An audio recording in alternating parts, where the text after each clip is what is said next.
Empecé a escribir libros para salir del vértigo del día a día. Pudo haber sido una mera coincidencia temporal, pero encuentro una relación causal entre ese tránsito y la maternidad. Ocurrió meses después del nacimiento de mi segunda hija. Tenía 30 y pico de años cuando me dejó de divertir la idea de volver a mi casa cerca de la medianoche. Quería estar presente a la hora de la hecatombe, la hora del baño, de la teta, de la última comida y del esfuerzo desesperado porque dos criaturas que tenían apenas 1 año y medio de diferencia de edad durmieran al mismo tiempo. Venía de pasar más de una década metida en la vorágine de las redacciones. Había trabajado en Página 12, cuando Jorge Lanata todavía dirigía el diario que era la catedral del periodismo progresista y rebelde. Había viajado por el mundo persiguiendo las giras del presidente Carlos Menem, cortesía de la convertibilidad, el tiempo del espejismo en que un peso valía igual que $1. Me había contratado La Nación y no había cumplido 30 años cuando me convertí en la primera corresponsal mujer de uno de los diarios más tradicionales del país. Pasé 3 años en Washington, Estados Unidos, y volví a Buenos Aires al final del 2001, cuando yo estaba por entrar en el 8º mes de mi primer embarazo y el país a punto de estallar. Tengo 53 años, soy de una generación, camada 1970, que nació con el teléfono fijo y la televisión blanco y negro. Me formé en el oficio en un entorno machista y con la intensidad de un entrenamiento militar. En la etapa previa a la irrupción de Internet y cuando el maltrato laboral se llamaba rigor.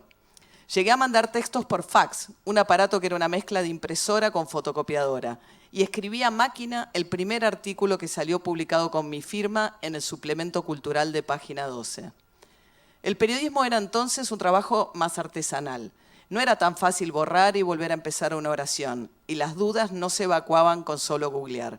Había que ir a una hemeroteca o al archivo a revisar sobres de papel con recortes de diarios. Y aún así mandaba la inmediatez. Salía a buscar la noticia, le daba forma en pocas horas y corría contra el horario tope, el cierre, que me imponían mis editores para que entregara la cantidad de palabras que entre jefes y diseñadores le habían asignado a mi texto. Ver la nota con mi firma al día siguiente podía ser alimento para mi vanidad, siempre que le hubiera sacado alguna ventaja a mis competidores, o para la amargura, si me habían sacado ventaja otros medios a mí. Pero ambas eran sensaciones igualmente efímeras. Al otro día volví a empezar. Podría inventar que mi tránsito de las redacciones a los libros fue impulsado por un deseo de salir de ese loop interminable, un arrebato para zafar de un destino triste. Porque sin importar la calidad de un artículo ni su impacto noticioso, los diarios, que en aquel tiempo se leían en papel, iban a parar al tacho de basura, cuando no se convertían en envoltorio de huevos o de algún otro objeto. Pero mentiría, yo no tenía esa preocupación cuando dejé el día a día. Me ocurrió con las redacciones algo similar a la curva que va del enamoramiento al desencanto. Salí eyectada por las mismas razones que en un comienzo me habían resultado atractivas. Las noches sin tiempo, la disponibilidad infinita, los viajes repentinos, el afán por las primicias, el vértigo del cierre, las charlas dilatadas frente a la máquina de café, el humo de los cigarrillos, las relaciones más horizontales que jerárquicas con los jefes. Por una década, ese ambiente algo bohemio me pareció fascinante, coherente con la mirada romántica del periodismo que había definido mi vocación. Hasta que volví a Estados Unidos, nació mi primera hija, y la sensación de que en la redacción pasaban cosas importantes se apagó en mí de repente. Perdí la paciencia con mis editores de un golpe. Me asignaban temas que no me parecían interesantes y me molestaban las correcciones que introducían a mis textos sin pedir permiso o dar una explicación. Tampoco podía entender el tiempo que perdían en cuestiones que me parecían intrascendentes. Me fastidiaba con las demoras innecesarias y los cambios de última hora. Me sentía rodeada de hombres sin ningún apuro por volver a sus casas y por esa misma razón incapaces de entender el mío. Yo solo quería llegar a tiempo para la última teta. Mi comportamiento empeoró con el nacimiento de mi segunda hija. Todo lo que antes me parecía glamoroso se convirtió en un factor de irritación. Volví después de mi segunda licencia por maternidad con la convicción de que mi historia de amor con las redacciones había terminado. Renuncié a trabajar en el periodismo gráfico, la gráfica le llamamos, y salté a la radio, un medio que empieza y termina en un horario fijo. Toda una bendición para madres lactantes. Un salto práctico. Con el sacaleche cubría las 4 horas que no estaba en casa. La búsqueda de una rutina laboral más compatible con la maternidad me regaló en poco tiempo algo inesperado. Encontré, de manera completamente accidental, un hueco en mi rutina para contar historias con bastante más dedicación y tiempo al que me consumía un artículo de un diario. Había estudiado la carrera de Ciencia Política en la Facultad de Ciencias Sociales de la Universidad de Buenos Aires, probablemente por herencia familiar. Mi papá, Guillermo O'Donnell, fue uno de los fundadores de esa disciplina en la Argentina. Sus textos son de lectura obligatoria acá y en el mundo, y el día de su muerte es el Día del Politólogo en nuestro país. Un recordatorio que cada 29 de noviembre se torna agridulce para mí. Seguí su huella cuando tuve que elegir una carrera que me diera una base en mi formación, pero nunca me tentó la vida en la academia. Me exasperan sus tiempos aletargados. Del periodismo me atrajo desde un comienzo su rutina frenética, pero en la escritura de libros de no ficción encontré un ritmo intermedio y placentero. Su denominación de origen un poco los devalúa. Se definen por aquello que no son. Son libros que no son de literatura, como si tuvieran un estatus inferior. En inglés suena un poco mejor, non-fiction. La ficción se lleva la cuota más grande de prestigio en el mundo editorial. Los libros de no ficción son plebeyos. Rara vez alcanzan una consideración equivalente a la de una buena novela. Y solo ocurre con los autores que también son capaces de demostrar todo su talento al narrar historias puramente inventadas. Pienso en dos clásicos del género, A Sangre Fría, de Truman Capote, y Operación Masacre, de Rodolfo Walsh. Cierto desprestigio es justificado. El mundo editorial sigue siendo binario, solo contempla dos grandes categorías, ficción y no ficción, y en la segunda caben demasiadas cosas. Para empezar, los llamados fast books, libros rápidos, que se escriben y se leen, si se leen, a toda velocidad. Contiene autores que dan consejos con cierto o ningún basamento científico para mejorar la mente o el cuerpo y a los que apelan a la autoayuda sin pudor. También abarca géneros diversos, ensayos, biografías, libros de humor, de historia y rejuntes de artículos ya publicados. Los libros basados en hechos reales que escribimos los periodistas se alojan ahí mismo. Pero el término no ficción adquiere para nosotros un sentido específico. Los autores no debemos, no podemos caer en la tentación de adornar o rellenar los huecos del relato con datos inventados. Rige para el libro el mismo pacto de aproximación a la verdad, una verdad que nunca deja de ser subjetiva que en el periodismo. Rige para el libro el mismo pacto de aproximación a la verdad, una verdad que nunca deja de ser subjetiva que en el periodismo. Imaginar es un privilegio reservado a quienes escriben literatura. Contar historias basadas en hechos reales exige un método riguroso de trabajo. Es como armar un rompecabezas de más de 1000 piezas. La preparación previa es tan importante como la ejecución. Hay que acopiar la información de fuentes variadas, juntar todos los datos, aún los que pueden parecer insignificantes. Hay que perseguir cada pista y agotar la bibliografía del tema y de la época. Hay que hurgar en expedientes, revolver archivos. Hay que hablar con testigos, desgravar las entrevistas y consultar expertos. Hay que empaparse del tema con obsesión, hasta el agobio. Una vez que todo ese material está ordenado con algún criterio útil para el proceso de escritura, hay que pensar la estructura del texto, probar el tono, dar inicio a la tarea de narrar, de escribir y de reescribir. Una etapa sedentaria que exige horas culo. Perdón, pero es la unidad de medida más gráfica que se me ocurre, frente a la computadora. El tramo final es una experiencia inmersiva, un periodo en el que las tareas de la vida cotidiana no son más que una interrupción en el proceso del bordado final. Mi primera incursión en el género nació de un encargo de Tomás Eloy Martínez, un periodista y escritor extraordinario que fue mi jefe en el suplemento de cultura del diario Página 12. También me había dado mi primer trabajo, que me exigió más estado físico que cualquier otra cualidad. Recorría una vez por semana a pie el largo tramo de la avenida Corrientes. Partía a la intersección con Callao, en dirección al Obelisco, doblaba en la peatonal Florida y seguía hasta el final para desembocar en Avenida Belgrano, a pasos de la redacción. A lo largo del trayecto frenaba en un puñado de librerías y consultaba con los vendedores el ranking de ventas de las semanas. 10 títulos en total, 5 de ficción, 5 de no ficción. En el diario sacaba un promedio y armaba mi propio ranking. Un encargo a la medida de mi experiencia. Me estaba por recibir de politóloga y no había publicado nunca un artículo en ningún lado. Pero había leído casi todos los libros de mi nuevo jefe y algunos no encajaban bien en ninguna de las dos categorías. Tanto la novela de Perón, 1985, como en Santa Evita, que iba a publicar en 1995, Tomás Eloy ficcionó la realidad de sucesos históricos. Un género híbrido que años más tarde el escritor español Javier Cercás catalogó como novelas de no ficción. Con ese ejercicio, de uso más frecuente en el cine que en la literatura, Tomás provocaba un desconcierto que le divertía. Disfrutaba la curiosidad que despertaba entre sus lectores saber qué porcentaje de aquello que contaba, el periplo insólito del cadáver robado de Eva Perón o las brujerías de José López Rega para transferir a María Estela Martínez de Perón el carisma de la esposa anterior del general Juan Domingo Perón, cuánto de eso realmente había ocurrido. También supo ser más estricto. La Pasión según Trelew, del año 1973, su primer libro, perdura en el tiempo como un clásico de no ficción. Cumple con todas las normas del género y se ubica en la tradición de Operación Masacre, una investigación periodística clásica de un hecho que el poder de turno pretendió esconder, basada en el testimonio de sobrevivientes de una ejecución clandestina y escrita con máxima calidad. Una obra que nació de un despido. Tomás Eloy dirigía la revista Panorama cuando le tocó editar, en agosto de 1972, una tapa sobre la reacción del régimen del general Agustín Lanusse a la fuga de presos de la cárcel de Trelew, en la provincia de Chubut. En ese penal de la Patagonia se encontraban detenidos los jefes de las principales organizaciones guerrilleros de la época, junto con otro centenar de militantes políticos.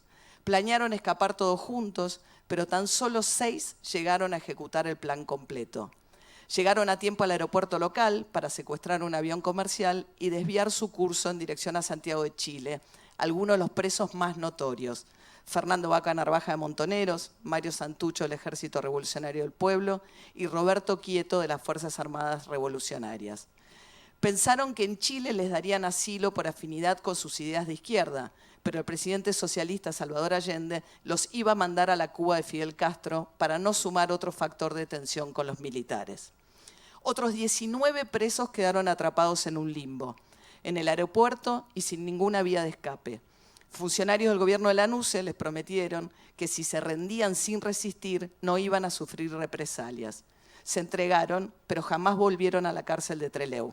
Los fusilaron en una base naval, en una ejecución de la que iban a quedar 3 sobrevivientes. En el último texto que alcanzó a publicar en la revista Panorama, Tomás Eloy alertó: un Estado que tiene fe en la eficacia de la justicia no puede responder al terror con terror. Cuando un Estado elige el lenguaje del terror, destruye todo lo que le da fundamento: instituciones, valores, proyectos de futuro, e impregna de incertidumbre la vida de los ciudadanos. La sangre de los prisioneros de Trelew podría cerrar el camino hacia la democracia que el gobierno ha prometido.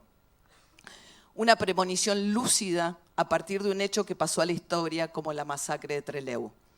Faltaba poco para que Lanusse levantara la proscripción del peronismo, para el triunfo de Héctor Cámpora, para el regreso de Perón al país después de casi 2 décadas en el exilio, para su muerte en ejercicio de la tercera presidencia y para que Isabel Perón heredara el poder. No faltaba tanto para el golpe del 24 de marzo de 1976. La advertencia molestó a los jefes militares y le costó a Tomás Eloy el trabajo. Más intrigado que antes, usó el dinero de la indemnización para viajar a Trelew.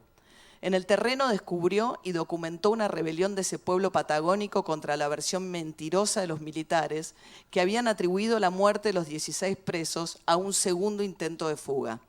El libro reconstruyó aquella reacción que había sido silenciada y sepultó el relato oficial.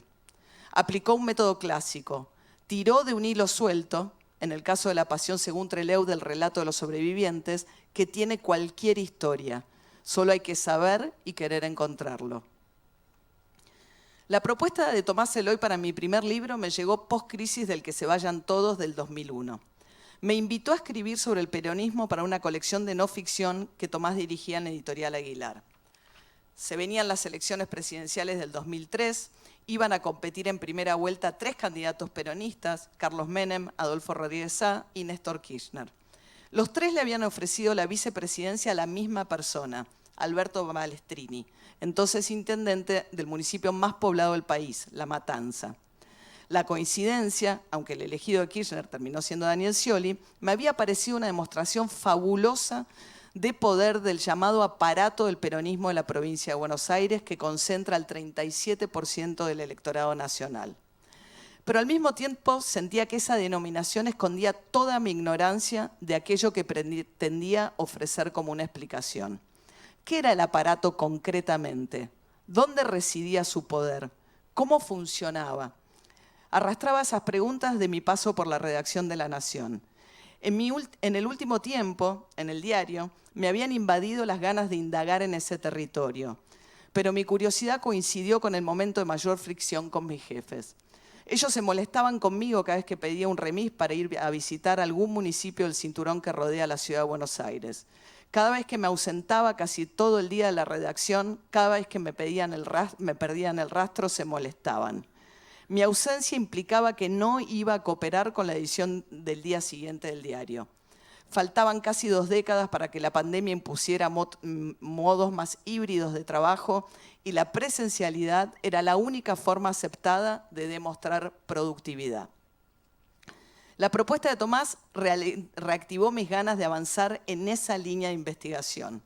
Le conté que quería escribir sobre los intendentes del conurbano. Le dije que me parecían la base más sólida del peronismo en un momento del país especialmente líquido.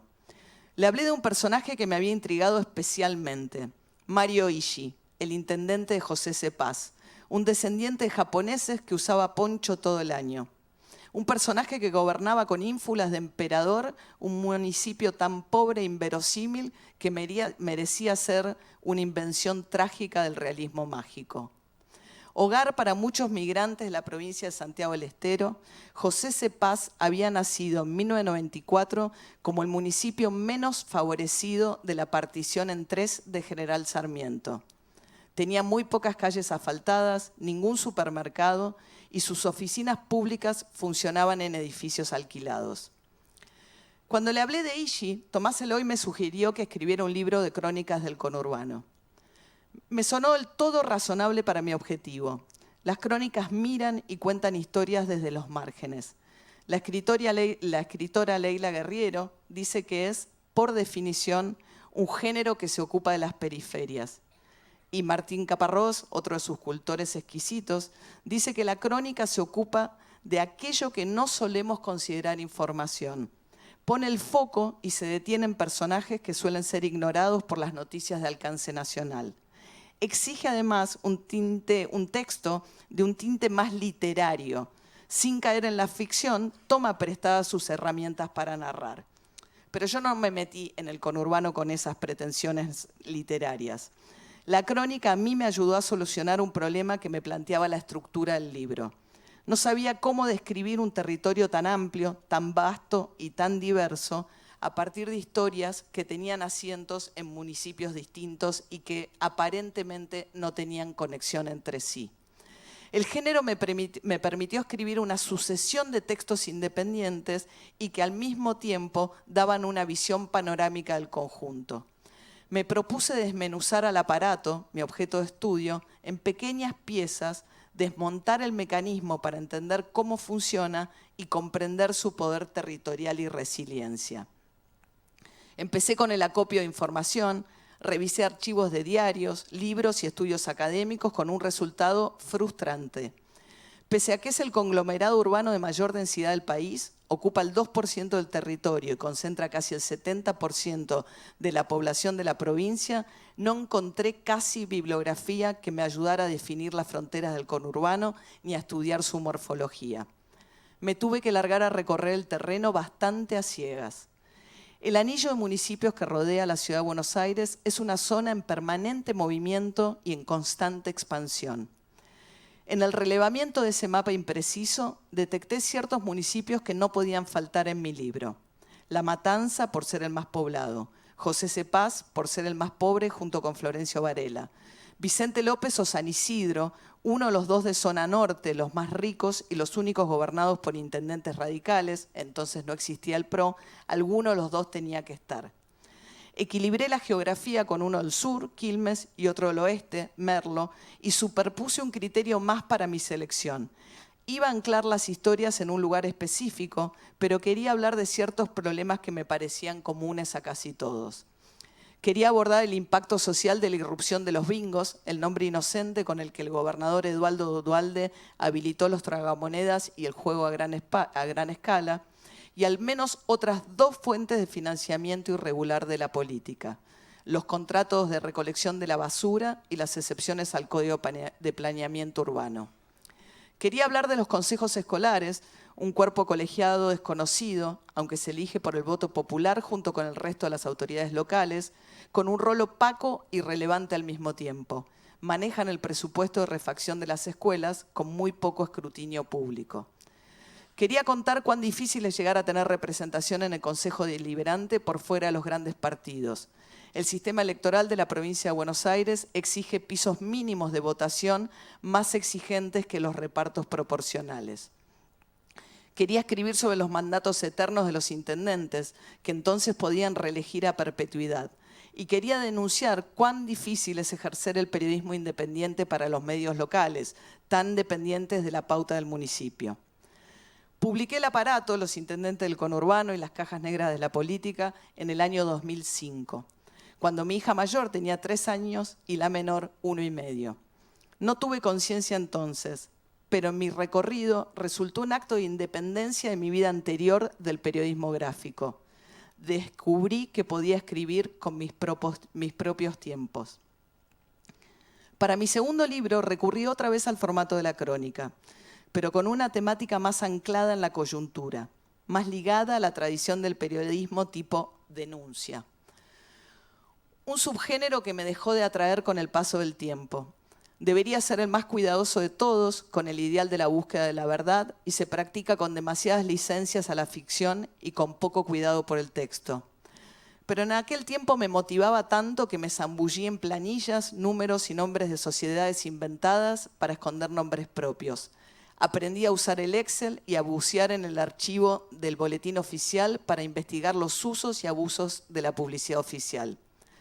Durante el gobierno de Kirchner, el gobernador de Santa Cruz, que llegó al poder en el 2003 con el peso de la provincia de Buenos Aires que Duhalde volcó a su favor, se empezó a discutir en público un asunto que había sido tabú hasta ese momento: los ingresos de los medios de comunicación a través de la pauta de los gobiernos y la injerencia de ese dinero en sus contenidos. El presupuesto de publicidad oficial pegó un salto cualitativo y el reparto favoreció de manera desproporcionada, en relación al alcance de su audiencia, a los medios afines al gobierno.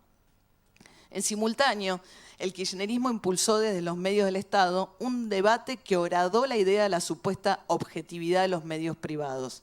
Expuso motivaciones económicas de los dueños y puso en duda la integridad y la honestidad intelectual de sus críticos. Empezábamos a transitar, todavía a tientas, los albores de la polarización, que con las redes sociales se iba a potenciar al infinito.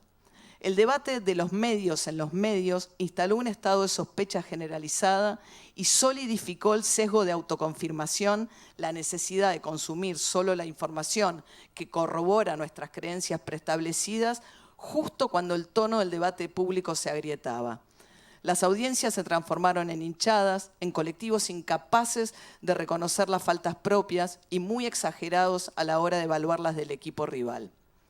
Publiqué Propaganda Acá, una maquinaria de promoción con dinero del Estado, en 2007, un año antes del conflicto con el campo que dividió al país y al ecosistema de medios.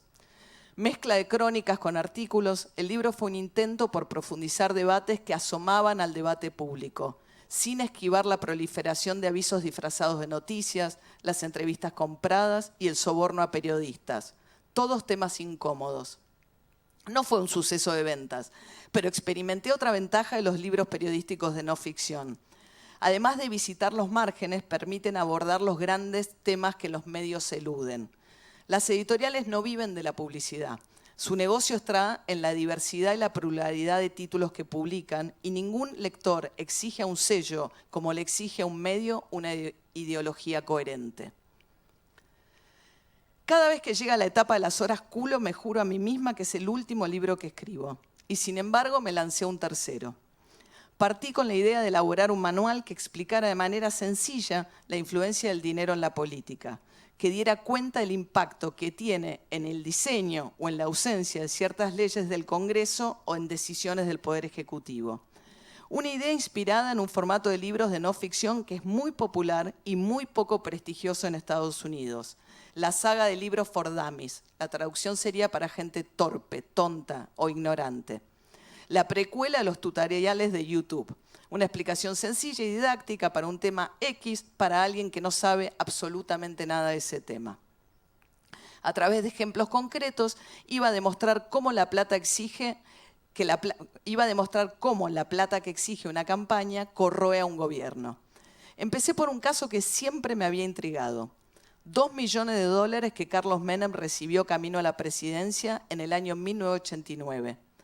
Un aporte de la cúpula ya disuelta de Montoneros, la guerrilla peronista que se había desactivado con la vuelta a la democracia. El aporte se hizo efectivo cuando Firmenich todavía estaba preso y los integrantes de las juntas militares que habían sido juzgados en 1985 por el terrorismo de Estado también. Los montoneros apostaron por el candidato que prometía la pacificación nacional, un eslogan para endulzar al oído el perdón que vendría. Una apuesta bastante razonable para recuperar la libertad. Pero mi curiosidad fue en otra dirección. ¿De dónde sacaron tanta plata?, le pregunté a uno de mis primeros entrevistados. Yo no podía imaginar el efecto que su respuesta iba a provocar en mis planes. Él me observó, hizo una pausa y con tono elemental mi querido Watson dijo: del secuestro de los hermanos Bond. Aunque me habló con suficiencia, me tragué mi orgullo y desplegué sin pudor toda mi ignorancia sobre el caso. Lo acosé con preguntas hasta que soltó los datos centrales. En septiembre de 1974, poco después de la muerte de Perón, Montoneros secuestró a los hermanos Jorge y Juan Born, dos ricos herederos de un emporio económico. Iban a financiar el regreso a la clandestinidad y otro salto a la lucha armada. Los mantuvieron encerrados en una cárcel del pueblo en la zona norte del conurbano. 9 meses a Jorge, el mayor, y 6 a Juan, el más chico, que sufrió un colapso emocional. Fueron liberados a cambio del pago de $60 millones, el botín más elevado de la historia. Parte de esa plata fue a parar a Cuba, a la Cuba de Castro, junto con la cúpula de Montoneros, que partió al exilio después del golpe militar del 76. El manual para dummies murió en el ascensor. Salí de la oficina del ex montonero, caminé unos pasos por esas calles desoladas de Puerto Madero y me propuse escribir sobre el secuestro de los Born. Empezó mi búsqueda. En los archivos de los diarios de la época no encontré casi nada. A mediados de la década del 70 estaba prohibido informar sobre actos de los grupos armados. Me salvó un expediente judicial. Al reinaugurar la democracia, el presidente Alfonsín había pedido la extradición de Firmenich, que entonces residía en Brasil, y se la concedieron con tantas restricciones que solo pudieron atribuirle la autoría de un crimen que fuese posterior al indulto de Cámpora y anterior a la dictadura. El secuestro de los hermanos Juan y Jorge Born en Cajaba, sumado al doble homicidio de 2 personas que los acompañaban el día de la emboscada, el chofer y un directivo de la empresa. Los informes policiales y los expedientes, plagados de palabras espantosas, el occiso, el masculino, de oraciones interminables, barrocas, con infinidad de subordinadas, tienen mucho material para decantar. De un expediente desmalezado surgen datos precisos, detalles que permiten reconstruir escenas con un alto grado de precisión. Con un buen filtro, el lenguaje judicial es una materia prima muy útil para transformar un hecho policial en una buena crónica. Un juzgado federal con sede en Comodoro Pi, esa mole gris y desangelada que se ubica detrás de la estación de micros de Retiro, con muy poco espacio libre para acomodar a sus empleados e incontables expedientes de papel, me reservó un rincón para que yo pudiera consultar el que a mí me interesaba. Tenía que llevar papelitos amarillos para marcar las páginas que estaba autorizada a fotocopiar en el único local del edificio al que iban a parar todos los abogados que necesitaban copias de algún incidente. Solo la pandemia logró darle impulso a la digitalización del Poder Judicial. Los primeros días me sentí un estorbo, pero muy pronto se olvidaron de mí en el juzgado. Mientras me sumergía en el relato judicial, empecé a devorar libros sobre Montoneros y los años 70. Una pulsión que todavía no me abandona. Para la reconstrucción de la época me cautivaron las publicaciones militantes. Para comunicar sus acciones y romper la censura del gobierno de Isabel, la guerrilla editó a lo largo de casi 2 años la revista Evita Montonera, que salía de imprentas clandestinas y circulaba de mano en mano con una frecuencia mensual. Una fuente relevante y muy fácil de consultar. La colección completa está disponible online en una web de nombre juguetón, eltopoblindado.com. Acumulé mucho material, pero me faltaba dar con un protagonista. Necesitaba una voz para empujar el pulso de la historia. Firmenich estaba fuera de mi alcance. Vivía en España y no atendía periodistas. Jorge Bon iba a cumplir 80 años de edad y más de 40 sin hablar en público del hecho más traumático de su vida. Había persistido tantos años en el silencio que nadie ya intentaba que lo rompiera. Probé igual y no pude pasar de la secretaria. Hasta que tuve una suerte de epifanía. Trabajaba para un canal de noticias por internet del portal Infobae, un primer ensayo de la mudanza de los canales de televisión al streaming, cuando Daniel Haddad me convocó a su despacho en otro piso. Iban a rediseñar el proyecto, me anunció, de tal manera que ya no iban a emitir en el horario que yo cubría. Recordé en ese instante que Haddad tenía una amistad con Jorge El Corcho Rodríguez y que El Corcho, un lobista seductor que fue pareja de Susana Jiménez, tenía amistad con Jorge Bon. Mientras me despedía de mi trabajo, sentí que era el momento ideal para hablarle a Haddad de mi proyecto personal, al que por razones obvias iba a poder dedicarle más tiempo. Me mandó a ver a Rodríguez. El Corcho me invitó a almorzar en su oficina, un piso alto de una torre en Retiro con vista al río y una cocinera que tendió una mesa en el escritorio y sirvió ahí mismo un pollo con ensalada. Llamó a la secretaria de Bon, descubrí que se llamaba Marta, y le habló de mí.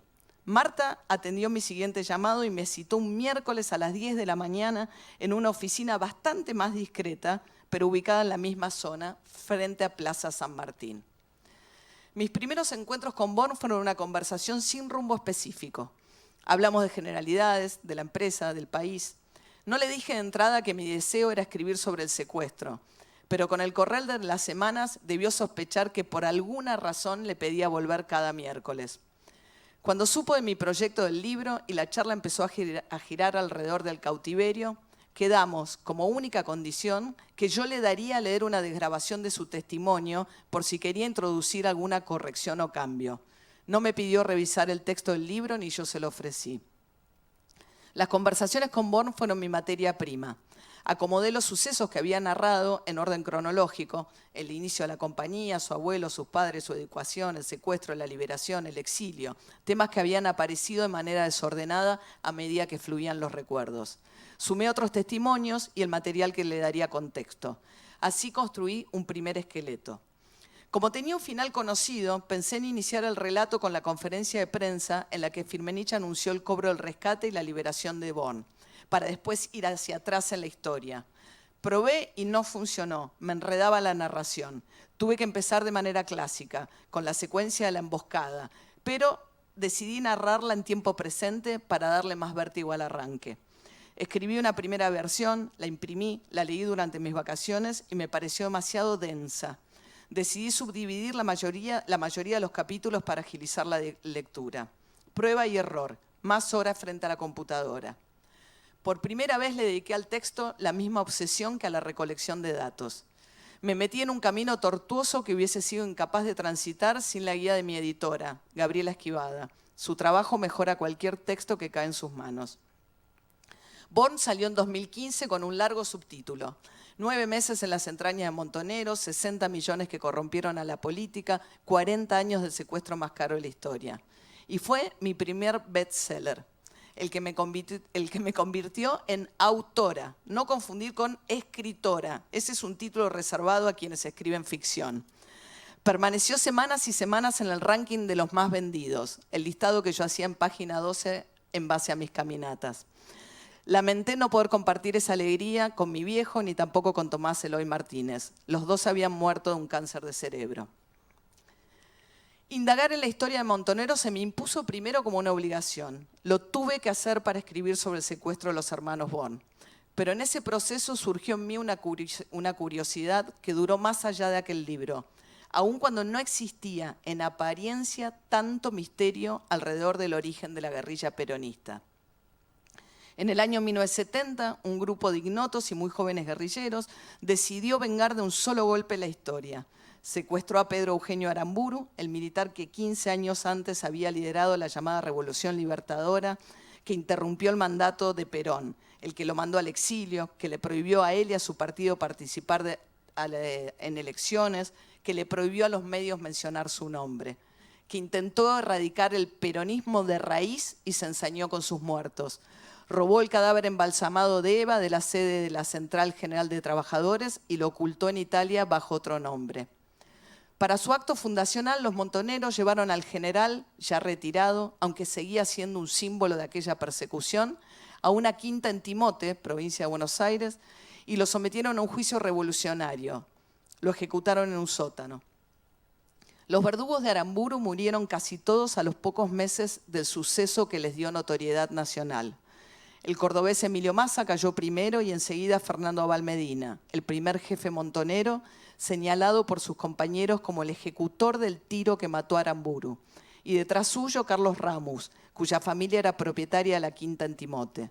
Todos en enfrentamientos con la policía. Del crimen que sacudió al país no quedó más que un testimonio de primera mano, el que Firmenich brindó junto a Norma Rostito 4 años más tarde para otra publicación clandestina de Montoneros, El Descamisado. Cuando Rostito fue secuestrada y desaparecida por la dictadura militar, Firmenich pasó a ser el único testigo conocido. ¿Hubo alguien más en la quinta? Arranqué la investigación con esa duda, creyendo que podría aportar alguna certeza. Seguí mi método habitual. Busqué el expediente judicial del crimen que se encontraba en el archivo de la Corte Suprema de Justicia de la Nación, en el subsuelo de tribunales frente a la Plaza Lavalle. Esta vez conseguí permiso para tomar fotos con mi celular y no tuve que apelar a una fotocopiadora. Leí sobre las internas de las Fuerzas Armadas, sobre la pelea de Aramburu con Juan Carlos Onganía, el militar que gobernaba cuando lo secuestraron. Indagué en teorías conspirativas y me sumergí en nuevos textos sobre Montoneros y la resistencia peronista. Entrevisté en extenso al hijo de Aramburu, trabé relación con José Ignacio Vélez, uno de los 2 guerrilleros que participó del secuestro, aunque no estuvo en la escena del crimen, y busqué otra vez a Firmenich. Contacté a su esposa, María Martínez Agüero, la Negrita. Ella se mostró dispuesta a ayudarme y compartió conmigo información útil para reconstruir la época y la historia de su familia. Me contó que conoció y se enamoró de Firmenich poco después del crimen de Aramburu.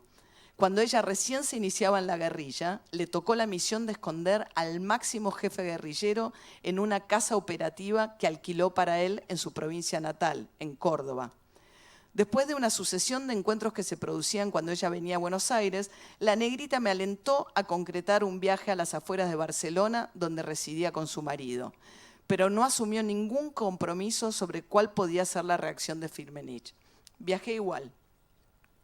Después de un primer intento fallido que consumió casi todas mis ilusiones, organizamos una cita de A3 en un restaurante frente al mar a la hora del almuerzo. Llegué con un dilema en mi cabeza. No sabía si era la última vez que lo vería, y entonces me convenía quemar las naves, o si era mejor estrategia guardar las preguntas que pudieran generar mayor tensión para un futuro.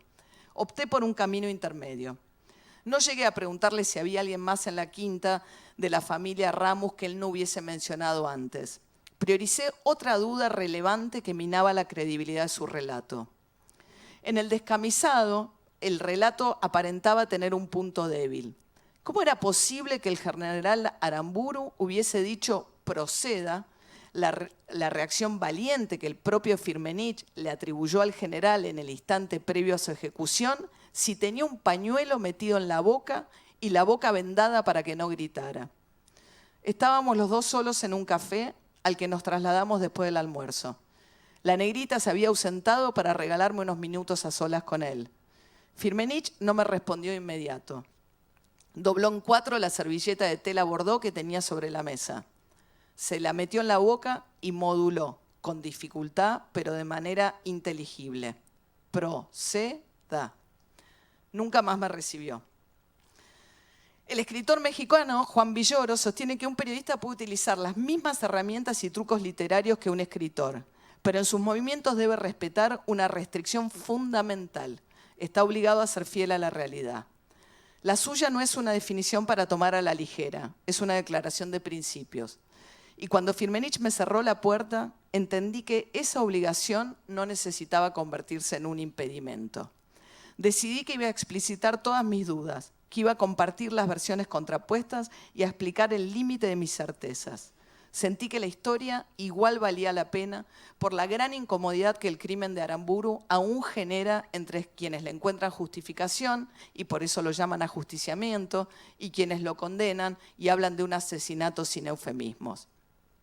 Aramburu, un crimen que dividió al país, salió en abril de 2020, justo cuando se iniciaba el largo encierro de la cuarentena anti-COVID y las librerías de cadena se encontraban cerradas. Igual encontró el cauce para llegar a los lectores a través de los libreros independientes que le encontraron la vuelta al sumar el delivery a sus recomendaciones. A veces los libros, este tipo de libros, encuentran nuevas respuestas una vez que ya fueron publicados. Me pasó con Born. Una vez editado, recibí un mensaje que me provocó ilusión y pánico. El hijo de uno de los negociadores del lado de la empresa me contactó por Facebook. Me contó que su padre había guardado más de 360 páginas con la grabación de las conversaciones telefónicas del ida y vuelta que condujo a la liberación de los hermanos al cabo de 9 meses. Oro puro. Me dio miedo pensar que no iban a encajar bien en mi texto ya publicado, pero afortunadamente se correspondían bastante bien porque yo no detecté grandes inconsistencias. Al alivio le siguió el pánico que me atacó cuando concluí que la primera versión había quedado obsoleta. Tarde o temprano iba a tener que volver a contar esa misma historia. Tuve una vuelta atrás muy poco habitual en el mundo editorial y no del todo razonable en su rendimiento económico. Las versiones definitivas tienen muy bien ganada la fama de ser chantunas.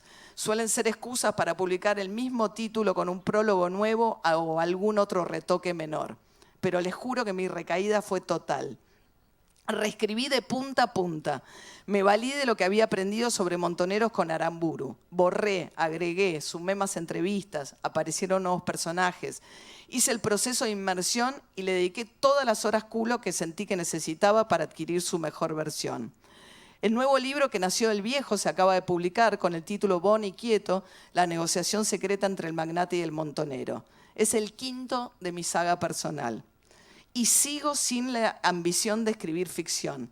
Y a esta altura no creo que me vaya a ocurrir nunca. Estoy convencida de que escribiría textos de pésima calidad. Soy feliz en el rubro de la no ficción. Me contiene. Confío en mi método que me lleva por un camino que siento seguro.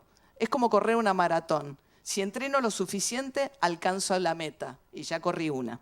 Lo único malo es que siempre me topo con una nueva historia que me hace olvidar la promesa que me hago a mí misma cada vez que termino un libro, la de no escribir nunca más. Debo estar metida en otro loop interminable.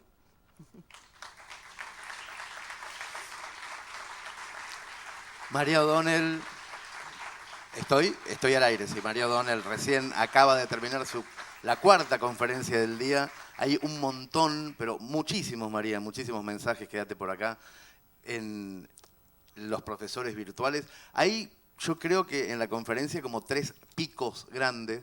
Primero, todo lo que dijiste respecto a ser mujer y periodista. La profesora Luciana Romer dice, la maternidad nos atraviesa y nos transforma a todas, de todos los modos posibles. A mí me resultó gratificante una frase que decía, hombres sin apuro por volver a casa, cuando hablabas de las redacciones de los 90, me pareció espectacular.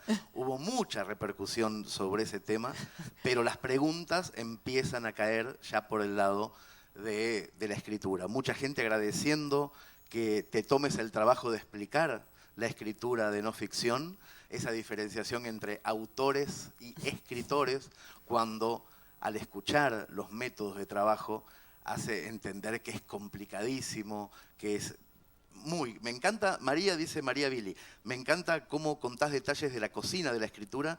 Quiero esta conferencia para mis clases y pregunta si las conferencias van a estar obviamente in eternum, en video, en audio, en podcast y en texto plano. Así que voy a alguna preguntita. Claudia Silvina Ibarra dice, María, ¿vos sos consciente de que definiste un género nuevo? También necesito un texto. Dice, ¿vos definiste realmente, María, un género nuevo? Yo digo porque nombraste a Capote, a Walsh, a Caparrós, a Leila, a Villoro. O sea, el género está predefinido, ¿no? ¿Ya? Bueno, viste que yo vengo pensando y me hicieron pensar ustedes más todavía con este texto de escribir, que es una... Porque al final son libros de historia también, o sea, Claro. ¿dónde estoy? O no, porque parece que es otra impostación. Casi como soy autora y no escritora, no vaya a ser que pisemos el territorio de los historiadores, los periodistas, que también es como una categoría menor a la de la academia. Pero me parece que se encuentran ahí, ¿no? Y yo di a veces, y cada tanto lo doy, un taller en algo que a mí me obsesiona, que es la posibilidad de que en la academia se escriba el conocimiento de una manera legible y que digamos, que la idea de lo que es la difusión adquiera más prestigio del que tiene. Creo que en la ciencia por ahí está como más de moda, pero en las ciencias sociales cuesta mucho pensar en que los textos también tienen que ser textos fáciles.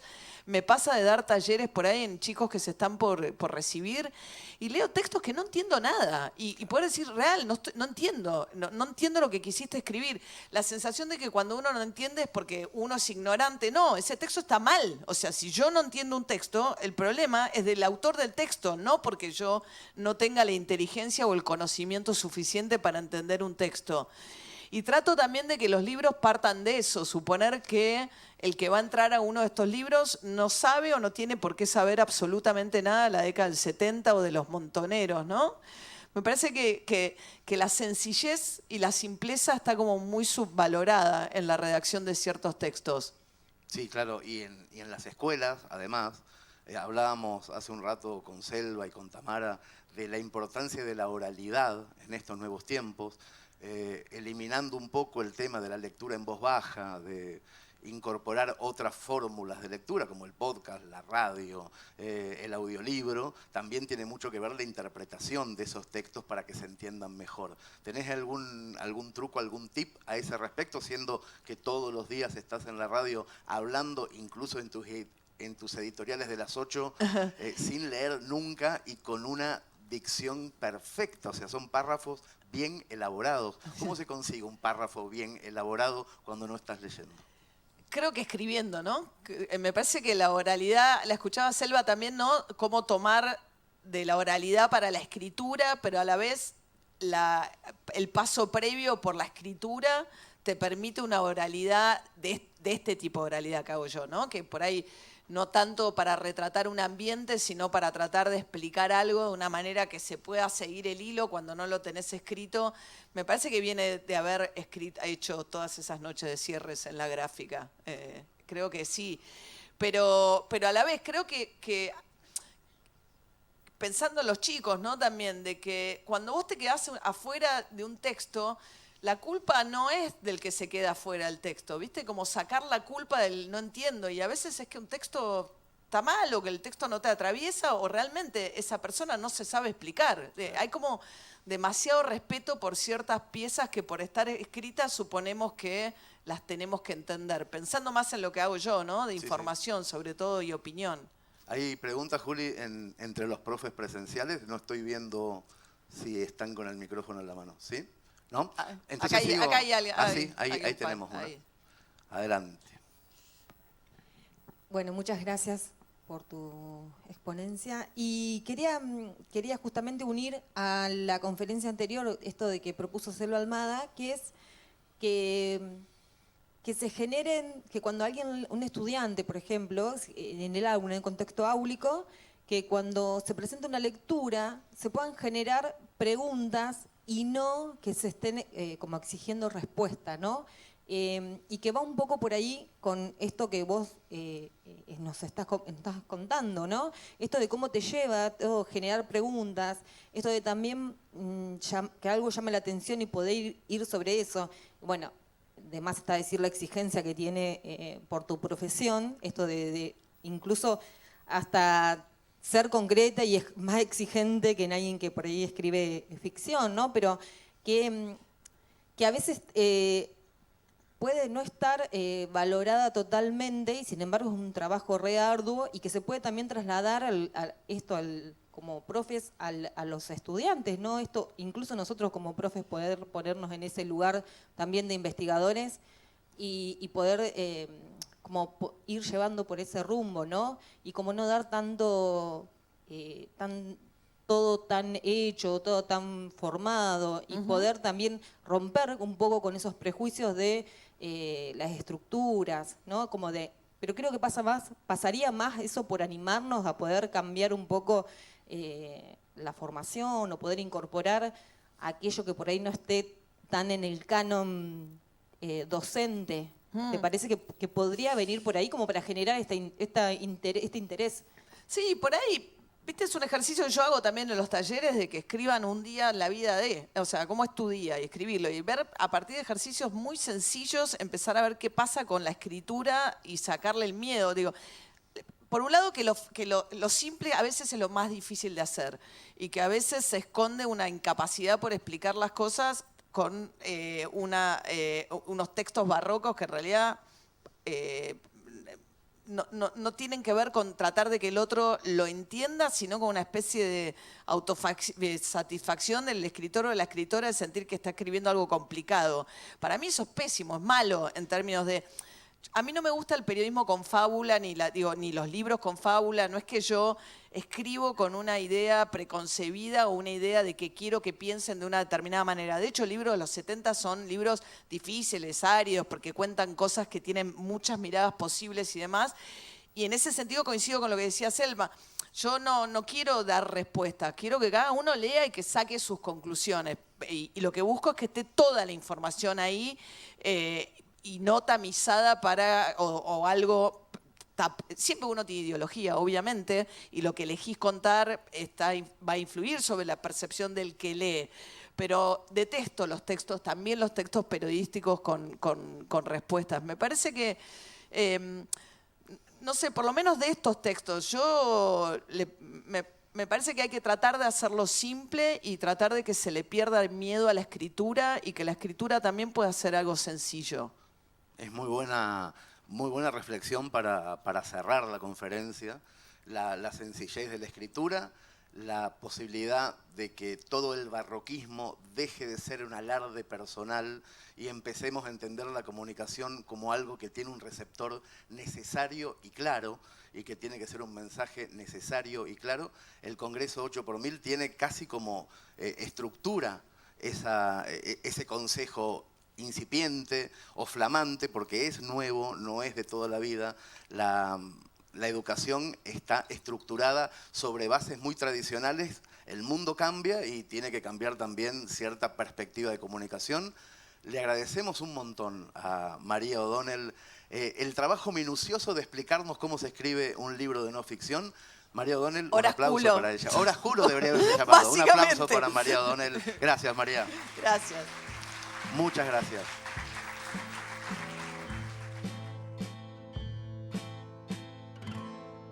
Esto es Mercedes, provincia de Buenos Aires, nuestra ciudad natal. Con mi amigo Chiri caminamos estas calles durante toda la adolescencia y soñamos con ser escritores, guionistas. Acá nació Orsay como un concepto. El trabajo tiene que ser divertido y hacernos felices. Muchos años después, Orsay propuso una fábrica de ideas en el corazón de Mercedes. A 5 cuadras de mi casa, a 6 cuadras de la casa de Chiri. Una fábrica de ideas. Nuestro último sueño es crear allí la primera universidad de narrativa en español.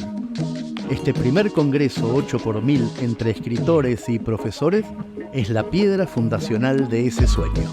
Bienvenidos y bienvenidas a nuestra casa. Bienvenidos a Mercedes.